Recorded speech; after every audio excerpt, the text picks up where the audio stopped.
En Tunisie, la réintégration inattendue de l'opposant Moder Zenaidi dans la course présidentielle. 6 candidats pourraient affronter le président Kais Saïd lors du premier tour le 6 octobre prochain. La liste définitive devrait être connue le 3 septembre. C'est un rebondissement majeur dans la course à la présidentielle tunisienne dont le premier tour est prévu pour le 6 octobre. Après Abdelatif Mekki, ancien ministre affilié au parti islamo-conservateur Ennahda, et avant Imed Daimi, le vice-président du Hibs El Arak, le parti de l'ancien président Moussef Mazouki, le tribunal administratif de Tunisie a décidé jeudi 29 août dernier de réintégrer Moder Zenaidi dans la compétition électorale. Ce dernier, ancien ministre Souzaïn El Abidine Ben Alid et principal concurrent du président Kais Saïd, candidat à sa réélection, avait été initialement écarté par l'instance supérieure indépendante pour les élections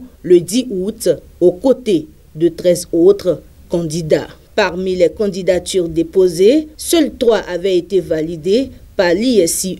Kais Saïd, d'orné largement favori, devait être opposé à Zouer Magzaoui, ancien député panarabe et leader du mouvement du peuple, un parti ayant soutenu le coup de force de Zaïd qui s'est octroyé les pleins pouvoirs le 25 juillet 2021, et à Ayachi Zamel, ancien député et chef d'un petit parti peu connu. 2 jours plus tôt, avant la réintégration de Moder Zenaidi, le tribunal administratif avait déjà créé la surprise en remettant Abdelatif Mekki dans la course à l'élection présidentielle. Ancien ministre de la Santé publique de 2011 à 2014, puis en 2020, Mekki avait démissionné du parti Ennahda en septembre 2021, alors que la crise politique provoquée par le coup de force de Kais Saïd avait exacerbé les tensions au sein du parti. En 2022, il a fondé son propre parti,